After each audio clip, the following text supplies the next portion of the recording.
তমাল তো ঘুমাচ্ছে দাদা।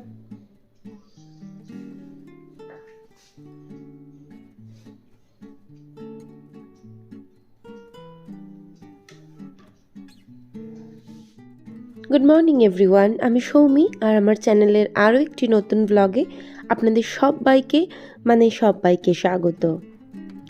আজকে রবিবার আর এখন ঘড়িতেই 8:30 পৌনে 9টা মতন বাজে। বাবুই আজকে আমার একটু পরেই ঘুম থেকে উঠে পড়েছিল। ও উঠে ওর মতন পড়তে টড়তে বসে গেছে।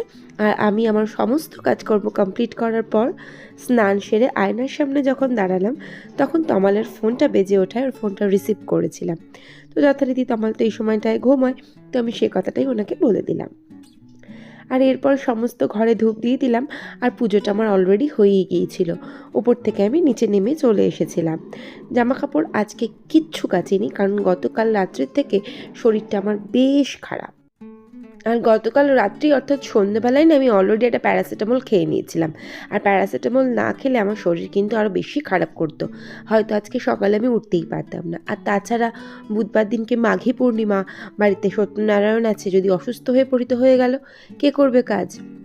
তো এই 7-5 ভেবে কালকেই আমি না ওষুধটা খেয়ে নিয়েছিলাম। আর আমি তমাল ঘোষের ফোন রিসিভ করে আমি তো ঠাকুর ঘরে গিয়েছিলাম, পুজো আচ্ছা দিয়ে এসে দেখি তমাল উঠে পড়েছে ঘুম থেকে। অ্যাকচুয়ালি ফোনটা তো বেজেছে স্বাভাবিক, আর শোবে কতক্ষণ, বেশ বেলা তো হয়েই গিয়েছিল। তো উঠে পড়লো বাবু তাড়াতাড়ি আজকে। আর আমি দিকে চা বসিয়ে দিলাম। তমালকে বললাম র চা খাবে না দুধ চা? আর আমরা যেহেতু আমি আর বাবুই যেহেতু দুধ চা খাচ্ছি, ও কি আর র চা খায়? তো সেদিন ও বললো দুধ চা খাবো, তো ওর জন্যও চাটা বসিয়ে দিলাম। আর বসিয়ে দেওয়ার পরে না ভাবছি চাটা কি কম হবে বেশি হবে, নিজের ওভার কনফিডেন্টের সাথে নিজে ভাবলাম যে না, পারফেক্ট হবে। আমার একটা আইডিয়া আছে না, এত বছর ধরে সংসার করছি, তো এই ভেবে চাটা বসিয়েই দিলাম। আর এদিকে এভরিডে চা দুধ না ফেললে তো আমার রান্না কমপ্লিটই হয় না। তো আজকে চেষ্টা করছিলাম যাতে এক ফোঁটাও না পড়ে। ও মা, দেখি পড়েই গেল একটুখানি। তো তারপরে চাটা ছাঁকতে গিয়ে দেখলাম সমস্ত কনফিডেন্সের একেবারে কি বলবো আর জানি না, গ্যামাক্সিন হয়ে গেছে। তো দিয়ে সেই আমার চাটা একটু কম নিলাম আমি, কারণ বাবুই তো চা খেতে ভালোবাসে। আর তমালকে তো 1 কাপ চা না দিলে ও রেগেই যাবে। তো সেজন্য আমি একটুখানি কম নিলাম। আর সত্যি কথা বলতে আমি তো চায়ের খুব একটা ফ্যান নই, এমনি খাই আর কি। তো আমি আর তমাল দুজনে মিলে বসে বসে চা খেতে শুরু করে দিলাম। আর নানা রকম স্বাদ পাঁচ গল্প করছিলাম দুজনে মিলে।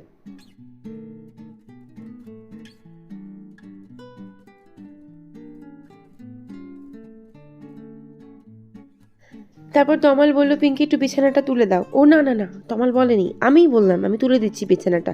অ্যাকচুয়ালি আমি বিছানায় বসে বসে না কি একটা যেন করছিলাম ফোনের মধ্যে। তমাল বললো, তুমি উঠবে কি উঠবে না? আমি বললাম ঠিক আছে, আমিই তুলে দেবো বিছানা, যাও, তোমায় তুলতে হবে না। তো সেই লোভ দেখিয়ে একটুখানি বিছানায় বসেছিলাম খানিকক্ষণ, তাই জন্য আমিই বিছানাটা তুলে ফেললাম পরিষ্কার করে গুছিয়ে। ইচ্ছেটা না ব্লগের দিদিভাই মাঝে মধ্যেই বলে থাকেন যে আমার এই চাদরটা নাকি ভীষণ সুন্দর। থ্যাংক ইউ দিদিভাই। অ্যাকচুয়ালি আপনারা এইভাবে সাপোর্ট করেন বলেই আমি একটু হলেও এগাই, আবার পিছিয়ে পড়ি অনেকটা, তবুও। আর এদিকে না তৃপ্তি মল্লিক দিদিভাই কমেন্ট করেছেন যে না গো, একদম যাচ্ছে তাই না, সংসারের কাজ সামলে তুমি চাদরটা যে বুনছো এটাই অনেকটা বড়। আর আমার উনি আমার ঠাকুমার চাদরটা দেখতে চেয়েছেন। অবশ্যই দিদিভাই, আমি একদিন নিশ্চয়ই দেখিয়ে দেব। আর থ্যাংক ইউ সো মাচ এত সুন্দর কমেন্ট করার জন্য। প্রবীর রায় অ্যাকাউন্ট থেকে মাম কমেন্ট করেছেন, দিদিভাই তোমার ছেলে কিসে পড়ে? মাম, আমার ছেলে ক্লাস 11-এ পড়ে। সামনে 24 তারিখ থেকে ওদের অ্যানুয়াল পরীক্ষা, এই এপ্রিলে 12-এ উঠে যাবে। থ্যাংক ইউ গো, thank you so much comment করার জন্য। মাম্পির খুঁটিনাটি চ্যানেল থেকে মাম্পি কমেন্ট করেছেন যে তোমার রান্নাগুলো সুন্দর, ঝকঝকে, পরিষ্কার। Thank you Mampi, thank you so much. আর তোমার রান্না বান্নাও কিন্তু ভীষণ সুন্দর। মাম্পি চ্যানেল চাইলে কেউ আপনারা কিন্তু জয়েন করতে পারেন, ও কিন্তু ভীষণ সুন্দর সুন্দর রেসিপি শেয়ার করে থাকে।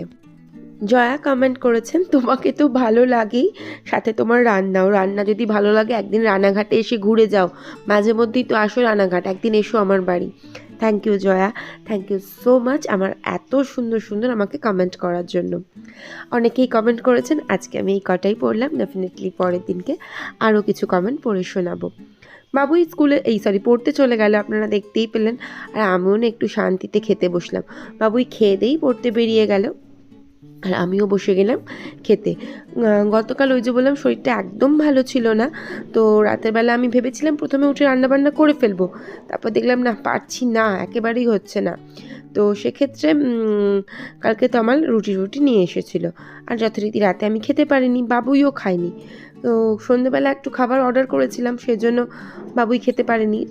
আর মানে ও বললো মা, অ্যাকচুয়ালি ও বলেনি যে মামা খাবো জোম্যাটোতে অর্ডার করুন, আমি নিজেই বসে বসে জোম্যাটোতে খাবার একটু অর্ডার করে দিয়েছিলাম, মানে সন্ধ্যেতে কিছু খাবো বলে। তো সেই সন্ধ্যে স্ন্যাক্স খেয়ে ওরও পেট ভরে গিয়েছিলো, ও আর রাতে কিচ্ছু খায়নি, তো টোটাল খাবারটা রয়ে গিয়েছিলো। তো আজকে সেটা দিয়ে হয়ে গেল আমাদের মা বেটার ব্রেকফাস্ট। আর বাসনও বেশ কিছু পড়েছিল, না অল্প কিছু পড়েছিল, সরি বেশ কিছু নয়, সেই অল্প কিছু বাসন মেজে নিলাম, আর চালটাও না ভেজিয়ে দিলাম। তারপরে বিছানা গুছিয়ে সেই চলে গিয়েছিলাম না, তখন কিছু জামা কাপড় ছিল, তো সেই জামা কাপড়গুলোও তো গোছাতে হবে, তো সেই জামা কাপড় অল্প স্বল্প কিছু গুছিয়ে নিচ্ছিলাম। আর তারপরে সেগুলো মানে কি বলবো, ওয়ার্ড্রোবের ভেতরে তুলে দেবো। আর বাবুয়ের এই জামাটা ছিল মানে ছাড়া জামা, ওই একসাথে রাখা হয়ে গিয়েছিল ভুল করে, তো সেই জামা কাপড় কাচাকুচি পরিষ্কার জামা কাপড়গুলো আমি একদম সোজা ওয়ার্ড্রোবের মধ্যে তুলে দিচ্ছিলাম। তারপরে মনে হলো যে আমি যেই গাছ ফাছ দিয়ে ঘরটা সাজিয়ে রাখি না, সেই গাছগুলো না বেশ রোদে দিতে হবে, মানে প্রায় রোদে দিই, কিন্তু মাঝে মাঝে তো আবার ভুলেও যাই।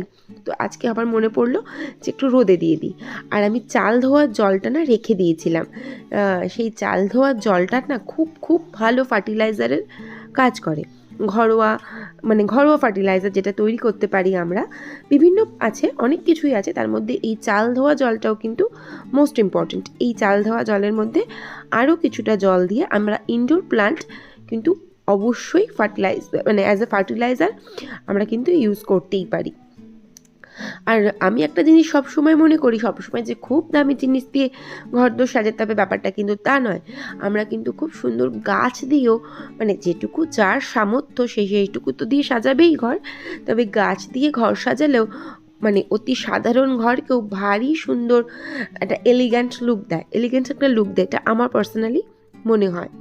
আর আমি যেহেতু একটু গাছপ্রেমী, সে কথাটা আমি বলবই, তবে এটা কিন্তু সত্যি কথাই আমার মনে হয় গাছ দিয়ে ঘর সাজালে ঘরদোর মানে বাড়ি ঘরদোর বেশ বেশ এলিগেন্স লাগে। তো আর বাবুয়ের ঘরে না একটা সমস্যা আছে, ওর ঘরটা না মোটেই আমি গাছ রাখতে পারি না, কয়েকদিনের মধ্যেই গাছ সব ঝিমিয়ে যায়, একদমই তো একতলার ঘর, আর এই ঘরটাতে একদমই রৌদ্র আসে না, সেজন্য খুব শখ, আমি খুব উঁচুতে একটা ফ্ল্যাট কিনে থাকবো, যেখানে প্রচুর আলো বাতাস আসবে।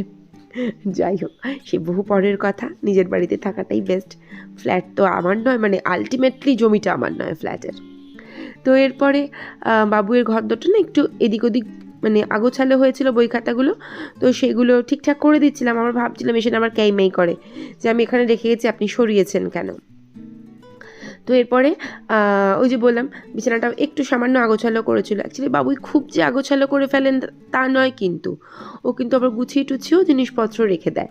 তো এরপরে চলে এলাম আমি রান্নাঘরে, আর আজকে না লাউ বটি করব। আর ওই যে তখন আমি গাছে জল দিতে দিতে বাইরে গেলাম না, আমার ভাসুর ঠাকুরকে ফোন করেছিলাম যে দাদা ভাই আপনি একটুখানি আমার জন্য ধনে পাতা এনে দিন, কারণ তমাল শুধু ধনে পাতার জন্য বাজারে যাবে না। আর পাড়ার কাছে যে সবজি দাদারা আসেন, ওই দাদারা না আসেননি আজকে, মানে এসেছিলেন একজন আর দুজন আসেননি, যিনি একজন এসেছিলেন তার কাছে নেই ধনেপাতা। বাবা শীতকালে ধনেপাতা নেই, তো যাই হোক সেই জন্য দাদাভাইকে ফোন করেছিলাম, দাদাভাই ধনেপাতা এনে দিয়েছিল।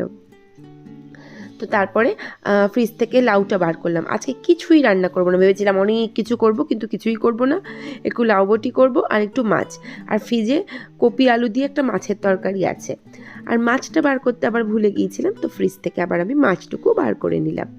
আর এদিকে রান্না বসালাম, সেই ফাঁকে আমার দিদি আমায় ফোন করেছে, দিদি মানে আমার বড় যা, সে ফোন করেছে, তার সাথে বকেই গেলাম, রান্না তো আমার কমপ্লিটই হয়ে গেল ওর সাথে কথা বলতে বলতে। তো এদিকে প্রথমে লাউ বটিটা বসিয়ে দিলাম, আর একদিকে মাছটা বসিয়ে দেবো। তো কিছুই না, লাউ বটি একটু কালো জিরে কাঁচা লঙ্কা দিয়ে ফোড়নে লাউটা তুলে দিয়ে লবণ হলুদ দিয়ে ভালো করে নাড়াচাড়া করলেই তো লাউ নরম হয়ে যায়। আর একটুখানি নামানোর সময় চিনি আর দুধ দেওয়া হয়, আমি না দুধটা একটু অ্যাভয়েড করি, আমার ভালো লাগে না দিতে। আর এদিকে ভাতটাও একটা ফুট হয়ে গেল, আর এরপরে আমি মাছের ঝোলটা মানে ঝালটা মাছে বসিয়ে দেবো, পেঁয়াজ আদা রসুন টমেটো দিয়ে মাছের ঝালটা কিন্তু হয়ে যাবে। আর এদিকে এই লাউটা না নামানোর আগে একটুখানি ধনেপাতা দিলে কিন্তু সেই লাগে খেতে, খুব খুব খুব ভালো লাগে। আর এই সেই কথাটা আমি শিখেছি আমার ছেলের কাছ থেকে। কোথার থেকে যে শিখেছি মানে আমি ওর থেকে শিখছি, কী অবস্থা। তো এরপরে লাউটা হয়ে গেল, আর এদিকে মাছটাও কিন্তু তুলে দিলাম। একটু ফুটলেই মাছটা আমি যথারীতি মাছটা নামিয়ে নেব, মানে দুটো রান্নাই একেবারে কমপ্লিট। আর ভাতটা আর একবার ফুটিয়ে নেব, ব্যাস, তাহলে কিন্তু একদম রান্নাবান্না আমার শেষ হয়ে যাবে। আর এদিকে খাবারগুলো একেবারে সব আমি নামিয়ে পরিষ্কার পরিচ্ছন্ন করে নেবো গ্যাস ওভেনটা।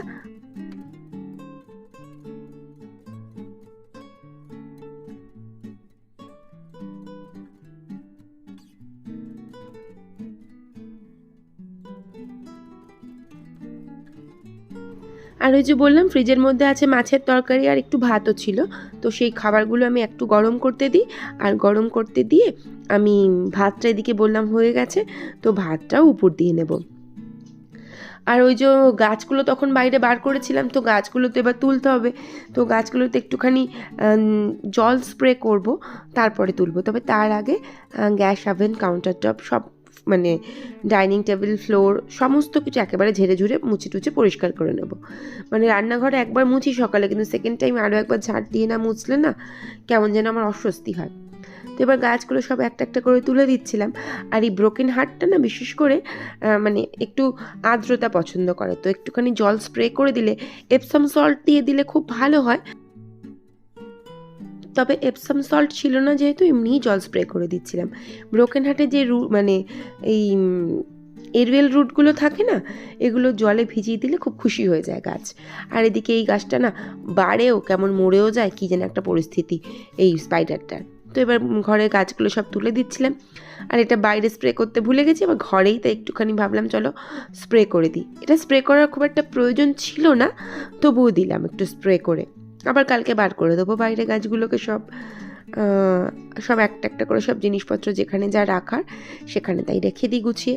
ওই যে বললাম গাছ দিয়ে সাজালেও কিন্তু বেশ ভালো লাগে দেখতে। আর এই গাছটা তো রাখি ঘরের ওই কি বলবো, ওই ওয়াল হ্যাঙ্গিংটার মধ্যে। তো এই গাছটাকেও একটু সুন্দর করে গুছিয়ে নিচ্ছিলাম। আর রান্নাঘরের গাছটাও রান্নাঘরে যেখানে রাখি সেখানে রেখে দিলাম। আর আজকে আমার জোর খিদে পেয়েছিল। বাবুইকে অনেকক্ষণ থেকে বলছি, বাবা তুই যা স্নানে যা, বলে বলে আমার মুখে ফেনা উঠে গেল। ও স্নানে গেছে, কিন্তু আমি আমার খিদেটা সরে রাখতে পারছিলাম না। তো আমি বসে গেলাম খেতে, আর এই বাসি খাবারগুলো নিয়েই বসে গেছি অ্যাকচুয়ালি। আর তারপরে তো আপাতত কাজ সব কিছুই শেষ। তো ব্লগটা আমি আজকে এখানেই শেষ করলাম। ভালো লাগলে প্লিজ পাশে থেকে যাবেন। ভিডিওটা দেখার জন্য থ্যাংক ইউ সো মাচ। দেখা হচ্ছে নেক্সট ব্লগে। Till then, tata.